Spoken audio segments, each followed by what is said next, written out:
Welcome to the Explainer. Today, we're diving into something truly wild, a simple piece of paper that can cost way more than the luxury car you'd want to buy with it. Okay, just take a look at this number, 125,000 Singapore dollars. Now, for that kind of money, you'd think you're getting a pretty sweet ride, right? A high-end car for sure. Well, here's the twist. In Singapore, that staggering number, that's not the price of the car. Nope. That's the price of the permission slip you need just to be allowed to own one. I know, it sounds absolutely nuts. So let's break down how this is even a thing. Today, we're going to get into the why, the big space problem that started this whole thing. Then we'll decode what this special certificate actually is. After that, we'll jump into the wild bidding game that sets these sky-high prices. And finally, we'll look at the bigger picture and what this whole system really means for everyone. All right, so first things first, why? Why on earth would any country create a system that makes owning a car so incredibly, eye-wateringly expensive? It seems a little extreme, right? Well, the answer starts with a very simple but totally massive problem. It all comes down to space, or more accurately, the severe lack of it. You see, Singapore is one of the most jam-packed, densely populated places on the entire planet. Every single square meter of land is precious, and not absolutely includes the roads. So, to stop the whole city from turning into one giant, endless traffic jam, they had to get really serious about managing the number of cars. And their solution, which they rolled out back in the 1990s, was pretty radical. It's called the Certificate of Entitlement system, or COE for short. The goal was super straightforward: put a strict limit, a hard cap, on how many new vehicles could hit the road each year, period. So that brings us to the certificate itself, this COE. What exactly are people shelling out six figures for? Let's be crystal clear here. A COE is not the car. It is the legal right, think of it like a license, to own a vehicle and use Singapore's roads. And get this, it's only good for 10 years. That's it. After a decade, your time is up.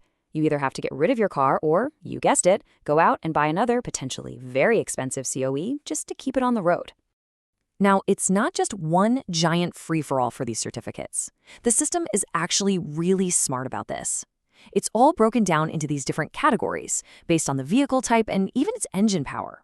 And this is a super important detail because it means a small business trying to buy a delivery van isn't directly competing against some millionaire who wants the latest supercar. It creates these separate, much more balanced little markets.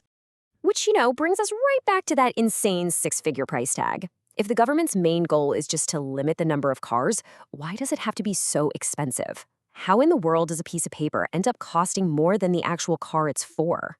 Well, here's the kicker. The government doesn't set the price at all. The price is actually determined by the bidders themselves, the very people who want to buy a car. It all plays out in this super competitive open auction that happens twice every single month. Okay, so here's how the bidding game actually works. First, the government announces, all right, for this category, here's how many COEs are available. That's the quota. It's a fixed, limited number. Then you, as a potential buyer, secretly submit a bid for the absolute maximum price you're willing to pay. The system then works its magic, finding the price where the number of bidders left is an exact match for the number of available certificates. If your bid was below that final price, sorry, you're out. But if you bid at or above it, you get a COE. And here's the thing, everyone who won pays the exact same price, the price of the lowest successful bid. So, when you boil it all down, what are we really looking at? It is classic, textbook, supply and demand. The supply is that super limited quota of COEs. And the demand? Well, that's just how many people are feeling good about the economy and really want to buy a car at that particular moment.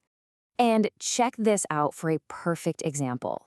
In a recent bidding round for the open category, there were only 241 COEs up for grabs, but nearly 500 bids came in.